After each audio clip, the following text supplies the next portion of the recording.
So that's how the magnetic line of forces will be flowing around the wire. This is the use of the framing right-hand grip rule. Sometimes it's given the name a screw. You can use a screw, or you can use the current carrying conductor. Suppose this current is out, this is out of the plane. Suppose the current is giving like that. The current flows into the plane. So you change the direction of the fingers, so the thumb will be pointing down. When it's pointing down like this, the fingers, the curved fingers will show the direction in which the magnetic line of force will move, while the thumb is giving us the direction of current. The current is downward, while the other fingers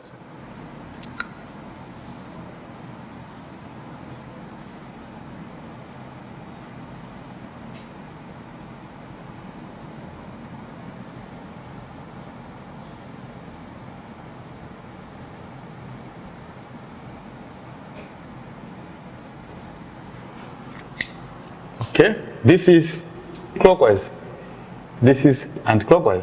So that's how you can be able to find the direction of the magnetic flux line of forces on a conductor using the framing right-hand grip rule. So we have seen that when the current flows through a wire, that wire behaves as a magnet. It means it generates a magnetic field. Magnetic field, in other words, magnetic field is defined as the region around that magnet or a current which is carrying conductor where the magnetic forces can be experienced. So for this type of wires, because of the current which has been created here, it produces the magnetic field. And this magnetic field, if you bring another conductor which is carrying current, that wire will experience a force. But today, we're going to see the magnetic field which has been created. Before we talk about that, about the magnetic field, let's see now what are the properties of these magnetic lines of force.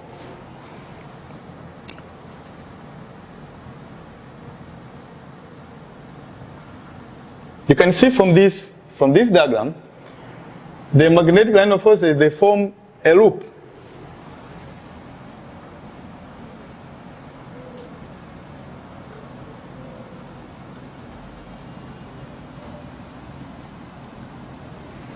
So they form a loop around the conductor. That's property number one. Property number two, so the magnetic line of forces here, you can see the way they are originating from these different diagrams here. When the current is getting out, and the current is going to get into the plane. Property number two is that a tangent line drawn. So if you draw a tangent line on this line of force, for example, if you draw a tangent at this point A, this point B, this point C, this point D. If you draw a tangent line here, here, and we know here the magnetic line of force was moving to the up to the side. If we make a follow up here, so this is the giving the indication at where the magnetic field or magnetic flux density will be acting. Here magnetic flux density will be acting down, here magnetic fields will be acting this way. So property number two is that a line drawn, a tangent,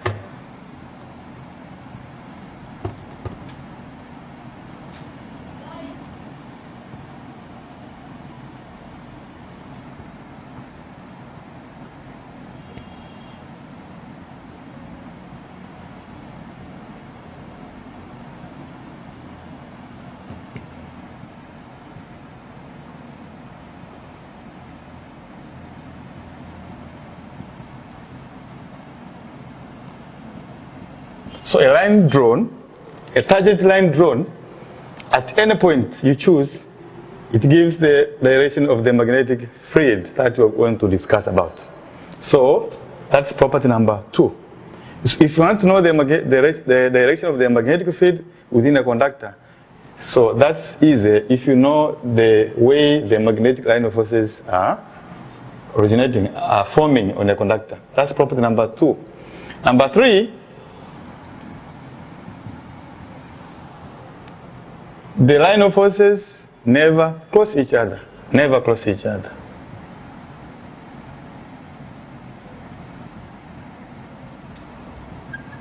I think it did this before. You know the reason why? The line of forces, they will never meet. The reason is simple. As we said, if you draw, this is the magnetic line of force. Suppose you have two magnetic line of forces crossing at the point. This is the point T, that's a point P. That's the reason why these magnetic line of force will never cross each other. Now suppose they intersect somewhere. This is the assumption. And you have seen that if you draw a tangent line at any point, okay, if you choose this point here and you draw a tangent line here, that's our B. And here another here, that's our B. So it seems that we have two directions of the magnetic field at a point, which is not possible. So it's not easy for the magnetic line of forces to cross each other, because there's no way you can have the direction of the magnetic field at the point. We have 2 or 3 directions. Magnetic field at a point is given at one direction, and as you can see. So that's the property number 3. Property number 4, as we did in your class, that the magnetic line of forces, when they are close to each other, the strength of the magnetic field is very high.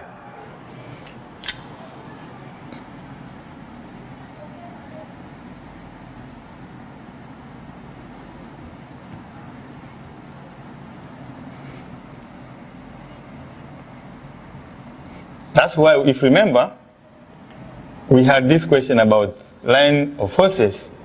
We have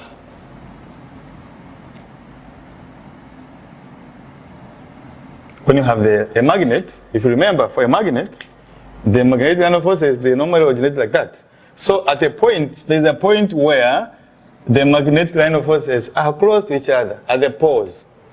So we say the magnet, it has a strong magnetism. So we have seen the properties of the magnetic line of forces. Now let's go back to our main subtopic of today.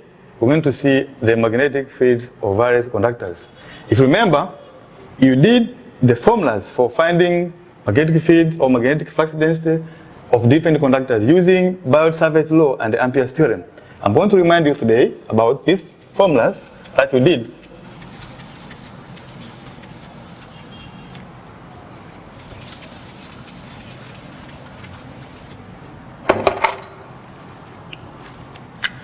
One, the magnetic flux density of a circular wire carrying current.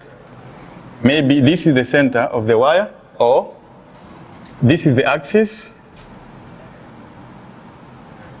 our point P, and this is the radius A.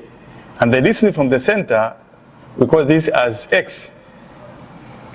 And we choose, if you remember, the way you're driving this, we draw the line here. That means that there was error. And this is, of course, that is perpendicular. That's a magnetic field for small elements. This at point P is contributed by that length you choose is given by BB. But the whole length, magnetic field at that point along the axis was given as by mu I n a squared 2x squared plus a squared 3 over 2. That was the question number 1 that we did, finding the magnetic flux density of that kind of a conductor along the axis, but at a distance x from the center. Then, from this conductor, we deduce now the formula for the same wire when that point is at the center. At the center. So if P is at the center, it means you are finding the magnetic flux density of a coil at the center. That means our X equals to 0. If you plug here equal to 0, you have mu Ni A squared to 0 plus A squared 3 over 2. Simplify. You get mu N A squared. This will be 2 A squared 3 over 2. 2 and 2 cancel out. We have mu N I A squared 2 A power 3. And we come up with the formula for the magnetic flux at the center as mu I N and 2A. That was this is the formula that you did. This formula is common known to everybody, and you derive this based on the Biot-Savart law and Ampere's theorem. That is how you did. But not only that, we did another conductor. Conductor number 3 was a conductor, a straight conductor. Let's find a conductor whose length is known. Find it. So the straight wire, a conductor whose length is known. So that was the length of the conductor at a point P. And then we choose, you choose that angle. Remember, this was the angle. This is alpha 1, this is alpha 2, this was the length, this is our D. This length is D. So you have B equals to mu I 4 pi D sine theta 1 sine theta 2. That is the formula that you did when you're finding for a conductor whose length is known. This kind of a conductor. The length of this one is defined. But using the same formula, you derive the formula for finding the magnetic flux density from a wire, a long wire. A long wire, so that is case number 4. For a long wire here, that P is not there. So this P is somewhere in the middle, but we normally draw a line like this. This is a long wire. P is there, that's our distance D. So now this angle, when this end is not there, the end is infinity, we call that means the distance, the angle from this line, perpendicular line, to that, the far point is supposed to be, this line seems to be parallel. So the angle there is supposed to be 90, and that will be 90. So sine of 90, sorry, this is sine theta 2. Sine of 90, this will be sine of 90, which will be sine of 90 is 1. So it will be 1 plus 1, 2.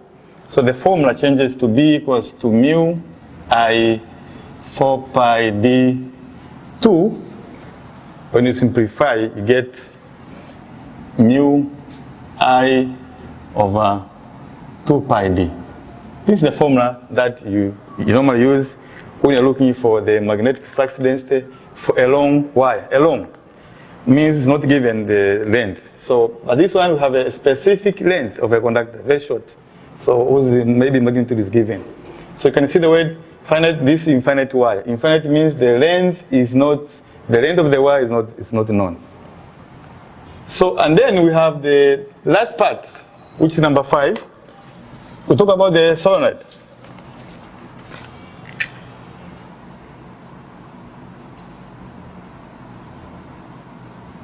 Solenoid or toroid.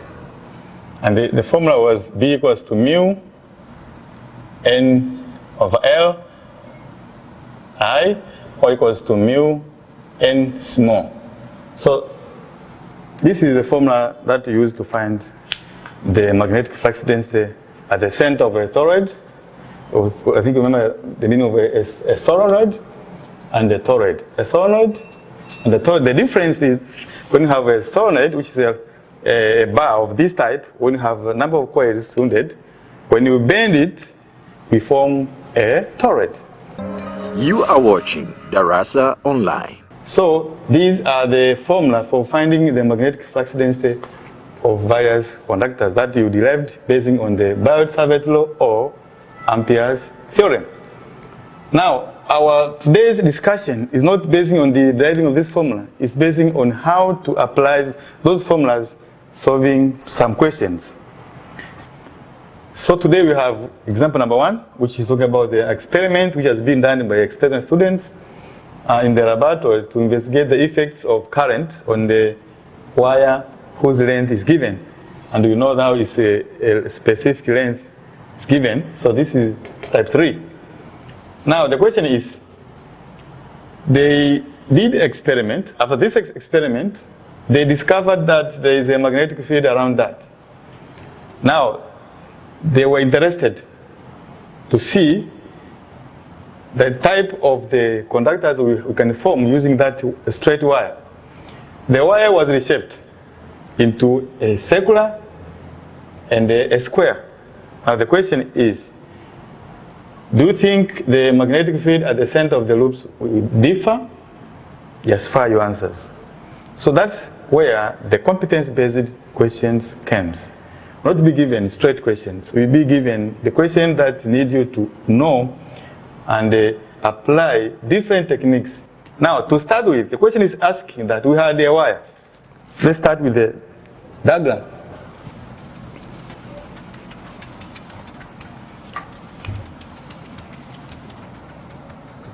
This kind of wire, the length is given and the current flows.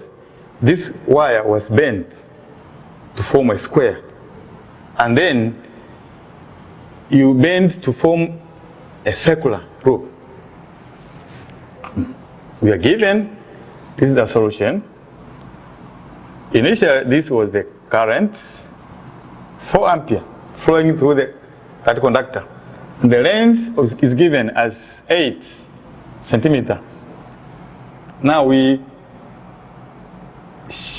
change the shape of this wire to be a square.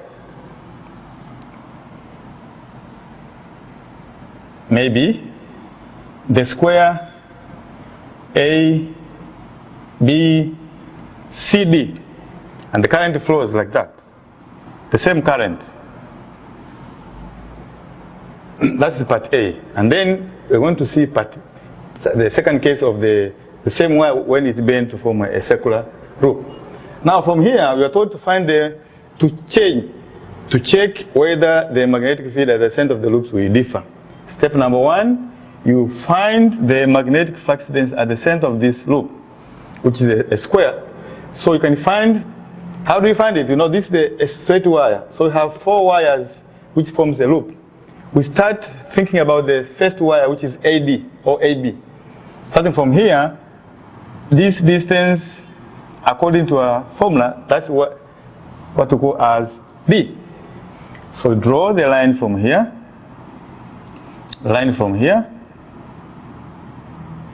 These angles are known.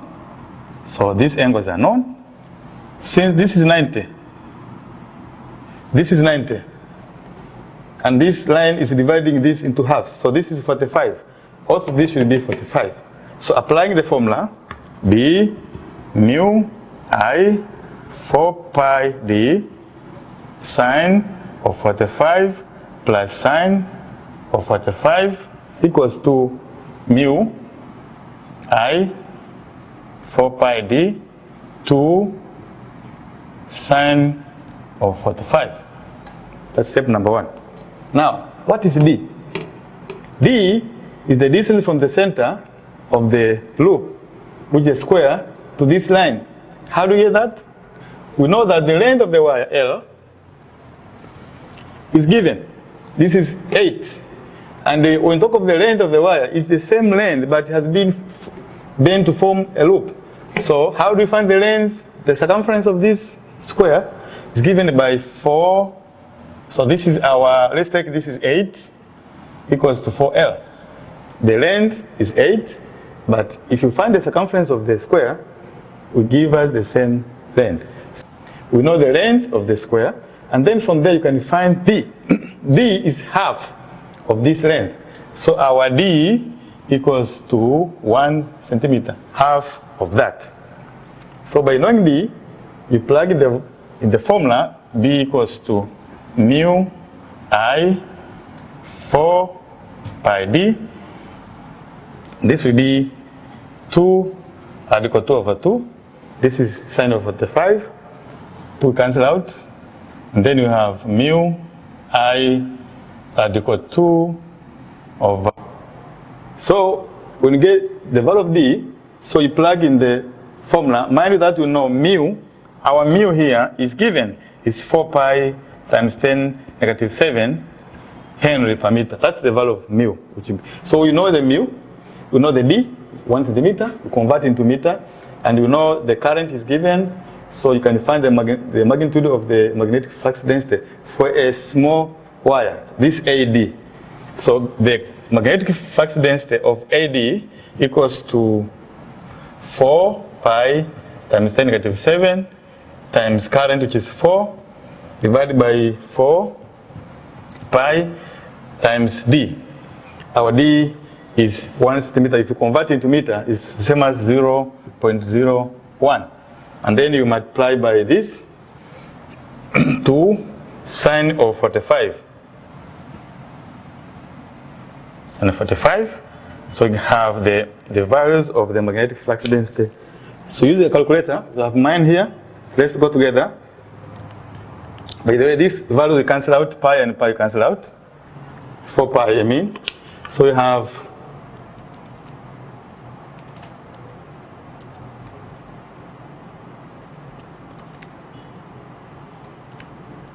and then times 8, you get something like 565.68 times 10 negative 7, which means here it is 5.66 times 10 negative 5 Tesla.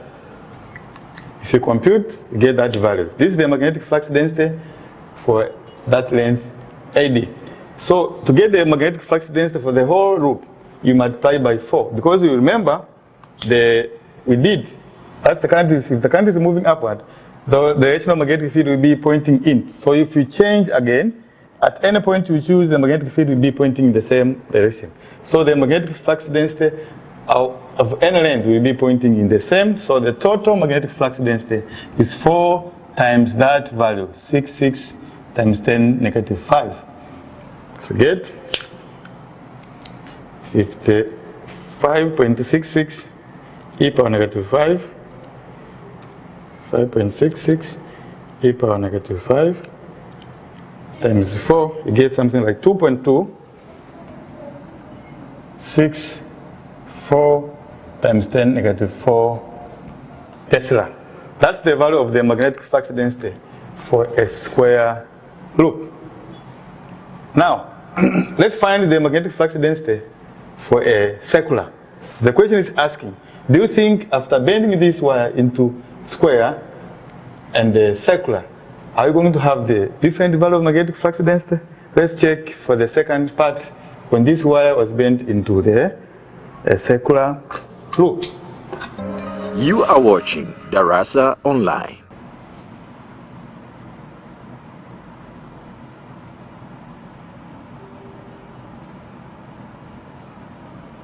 Bending that, we have the current, and we know the radius now. The formula is B at the center of a circular disk, or loop I mean, equals to mu I 2R.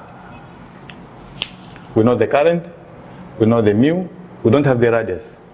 So, very interesting. How do you find the radius? We know this is the circular disk loop. The circumference of the loop will be equal to the length of the wire. So the length of the wire, which is given, equals 2 pi r. What is the radius? It is L over 2 pi. Take this question number star. Because we're going to plug the values of the radius equal to that. We know the length, and by that we can find the magnetic flux density at the center of that circular loop.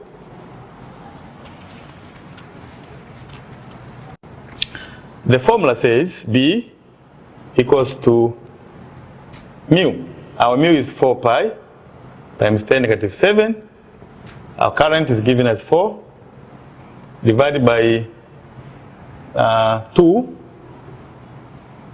times radius. So the radius here, we plug the value. So here, mathematically, we take this as mu I over 2.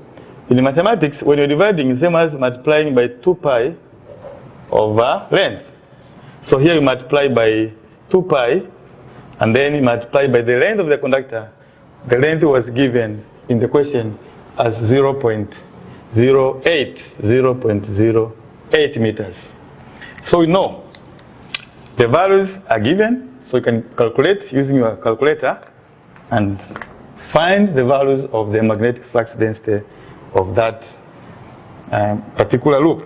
Okay, let's go together here. This B, we take, this will be 16. This is 16, 32. These 2 and 2 cancel out.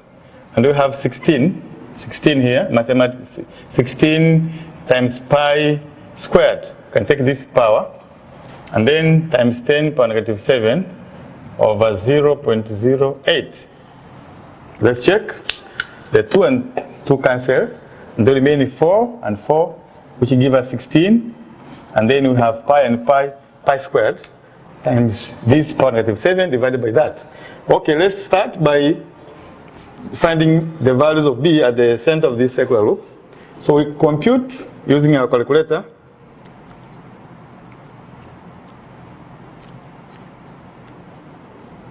(16) times e power negative 7, you get something like that, divided by 0.08.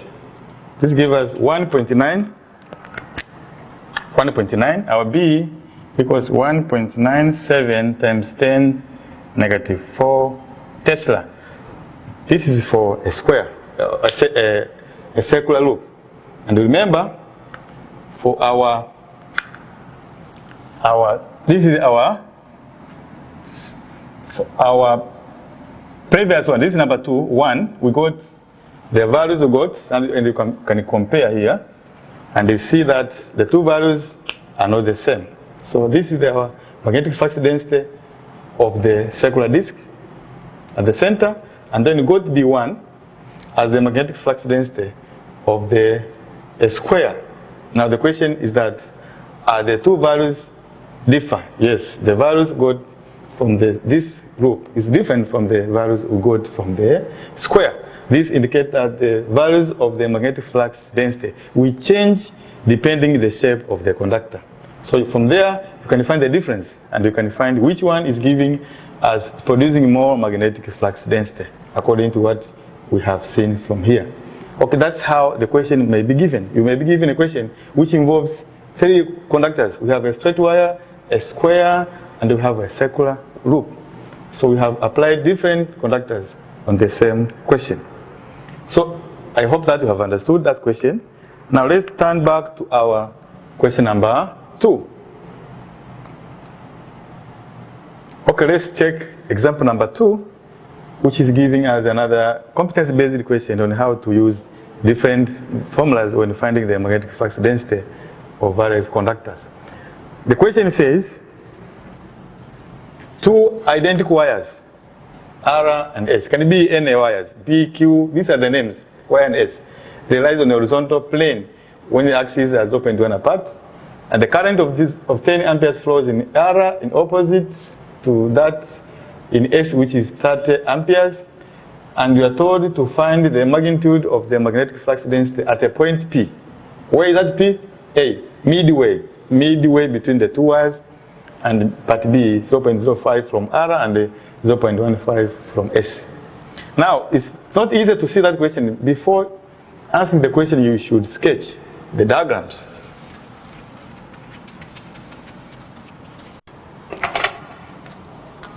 Number 2, suppose they are on horizontals. Can it be here? This taken a horizontal here, this way. The way I've drawn here, this is our horizontal plane here.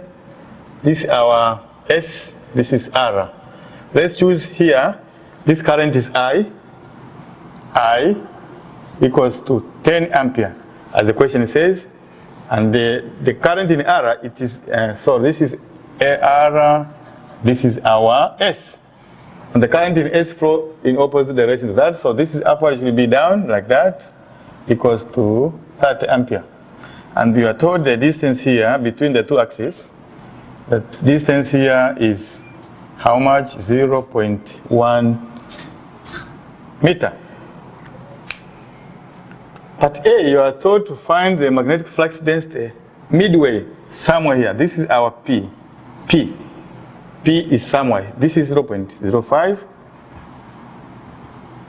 And that one is from here. That one is 0.05 from here. So you're looking for the total magnetic, because you have the magnetic field because of the two wires, because of R and S. Okay, let's find the magnetic flux density. Let's take B1 due to R. Magnetic flux density due to R. And we know our point here, according to the formula, is given by mu I over 2 pi d. This is 4 pi times 10 negative 7. That's our mu. And the current here is 10 over 2 pi d 0.05. What is that? Using our calculator, you can find that simply. But before do that, this will cancel out to be 2 pi, and then giving us 2. So you take, this is 20 divided by 0.005, and then times this power. It's giving us 4 times 10 negative 5 Tesla. This is the magnitude of the magnetic flux density to the wire R. Now, where is that magnetic flux density pointing? Where is the direction? We know the current is moving up, so the magnetic flux must be, if you draw the lines here, if you remember, that line will be going like that. So if you bring a line here, at this point, the magnetic flux density will be acting up there. In other words, so this is the plane. If you orient, it can be inside into the plane. But when you are drawing here, you can see that when you draw the tangent line here, the B here will be pointing up. Let's find B2. B2 due to S, due to R to IS. This is given by mu I, the same formula, but here is 4 pi negative 7 times 30 divided by 2 pi d, which means the length is the distance is the same, 0.05. This is 2, it's giving us 60 times 10 negative 7 divided by 0.05. 60 divided by 0.05.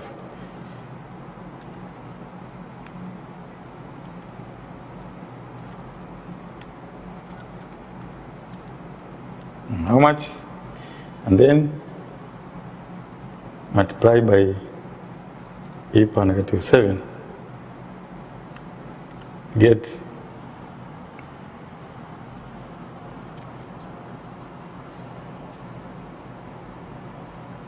60 divided by 0.05, and then multiply by negative 7. Get 1.3. B2 equals to 1.2 times 10 negative 4 Tesla. Now, what will be the direction of that bit? If you draw again, go back to our diagrams. If you remember the framing, right hand, grip rule, when you are finding the current is moving downwards. So the current will be moving like that. Here, up. So if you draw a tangent, B2 also will be moving in the same direction as B1. So the total magnetic flux density equals to B1 plus B2 equals to 4 e power negative 5 plus 1.2 e power negative 4. The answer is 1.6 e power negative 4. And if the question is asking to find the direction, you can find the direction in which that B is pointing. And you can see now the meaning of this line of forces. By knowing how the line of forces are acting, you can be able to know the direction of the magnetic flux density. And if the currents are moving in the same direction, the values will be changing. But here, this is the case where the question is given, the values of current are in opposites. That's part A. Part B, you are looking for part B such that the P is 0.05 from R. Let's find where is that P.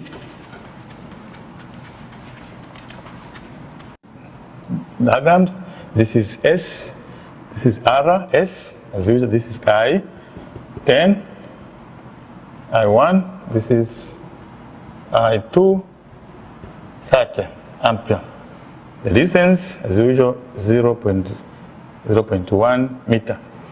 Where is 0.05 from R? 0.5 from R may be here, let's check, and then 0.15 from S. If this is our point, 0.05 from R, that distance from here to S is going to be 0.15. So that P is not within the wires, it is outside. So you confirm that. So P might be outside here. P, then this distance is 0.05 from this wire R. Then the distance from S, it is 0.1 plus that, which will be 0.15. Right, so you know where our P is. Then after, you apply the same formula. Let's consider R, while R, we have B1 equals to mu I over 2 pi D. Which means it's given by 4 pi times 10 negative 7 times 10 over 2 pi times, now the distance here is 0.05. These two and cancel out, so you have 20 times 10 negative 7 over 0.05. Using a calculator, you can find that quickly. 20 divided by 0.05 multiplied by its negative 7. You get 4 as before, 4 times 10 negative 5 Tesla. This is the magnetic flux on a wire R. Let's find wire S, and we need to know, if you consider the direction of this wire S, if you draw the line of forces here, so can see the way they are moving, this will be like that. The line of forces here. So the line of forces will be like that. So at this point, the line of forces, if you bring that one of the line of forces, that P1 will be acting down. Now, let's find the magnetic flux density due to S. And the formula is B2 equals to mu I 2 pi D. The difference is the distance from S to P, which means giving us 4 pi negative 7 times this starter current, 2 pi times the distance from here should be 0.15. And then this we cancel out. I have 60. This 60 times 10 negative 7 over 0.15. You should change the unit into the SI unit. Then it was given in centimeter, you should convert into meters, but the question was given directly in meters. So let's find out 60 divided by 0.15 divided by 0.15 multiplied by 1 equal negative 7. You get something like 4 negative 7. 4 times negative 5 Tesla. The values are the same, negative 5, but let's find the direction. Let's choose the magnetic flux density for this coil S here. Let's see how are they moving? So if we bring one of the line of forces on this side, let's bring one of these, maybe it's coming here. You can see, we know the current is moving down. So this will be up, like that, we know.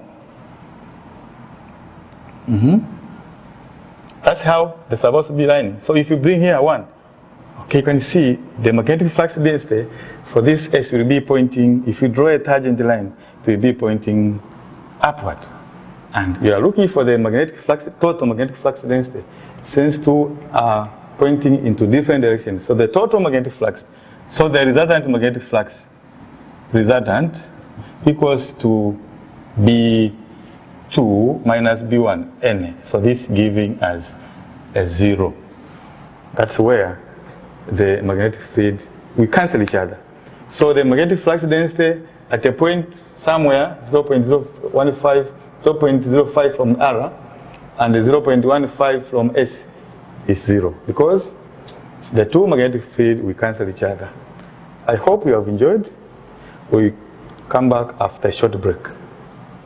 Welcome back from the short break. We have seen how to solve that question number 2, where we had two wires R and S, and those are the answers. Now, let's check this question number as an assignment for you. We have a circular wire of radius 2 centimeters with the 50 turns, and it carries a current of 2.5 ampere. You are told to find the magnetic flux density of that coil at the center of the coil, B, at a distance 10 centimeters from the center along its axis. So I hope you can do that question, but the trick is when you did the formula for finding the magnetic flux density of a coil, we referred that. We use that as the magnetic flux density for at the center of the coil. This is a coil with a single turn. So when you have several turns, you're supposed to introduce N here. That N, it shows that you have several turns. So that's the end of our presentation. I think you have enjoyed, but don't miss out. The second part of this subtopic is coming live on Darasa Online. So welcome for our programs. Stay tuned. Enjoy your lesson. Goodbye.